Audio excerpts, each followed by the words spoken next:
దేవుని స్తోత్రం. ప్రార్థించారండి, ప్రార్థన చేసుకున్నాను అంటారు. ఏం ప్రార్థన చేస్తున్నారు?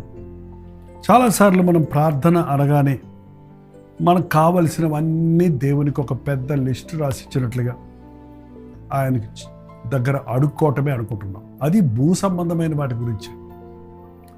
కానీ ఆనాటి భక్తుల ప్రార్థన మీరు గమనిస్తే,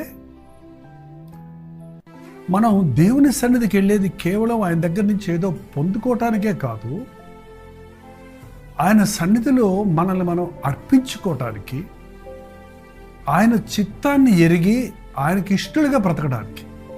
అది నిజమైనటువంటి విశ్వాస జీవితం.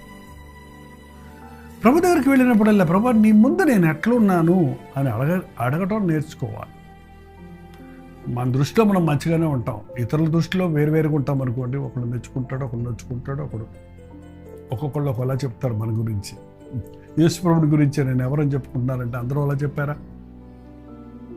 ఒకడు ఏలియా అన్నాడు, ఒకడు ప్రవక్త అన్నాడు. ఏంటంటే మనం మానవ రీతిగా పలు విధంగా చెప్పారు, కానీ దేవుని ఆత్మచేత ప్రేరేపించబడిన పేతురు మాత్రం కరెక్ట్గా చెప్పగలిగాడు. సో మనం ఎవరం అనేది మన అమ్మ చెప్పిందన్నో, నాన్న చెప్పిందన్నో, ఫ్రెండ్ చెప్పిందాన్ని బట్టి మన స్థితి లేదండి. మనం ఎలా ఉన్నామో దేవుని ముందు అని తెలుసుకుంటే మనం సరి చేసుకోవడానికి కుదురుతుంది. అర్థం ముందుకు వెళ్తాం చెప్పండి, ఎలా ఉన్నామని చూసుకొని లోపాలు సరిదిద్దుకోవడానికి కదా. అలాగే ప్రతి ఉదయము ప్రభు సన్నిధిలో, ప్రభువా నీ దృష్టిలో నేను ఎలా ఉన్నాను, నా తలంపులు ఎలా ఉన్నాయి, నా హృదయం ఎలా ఉంది, నా బ్రతుకు ఎలా ఉంది అని తెలుసుకోవాలి.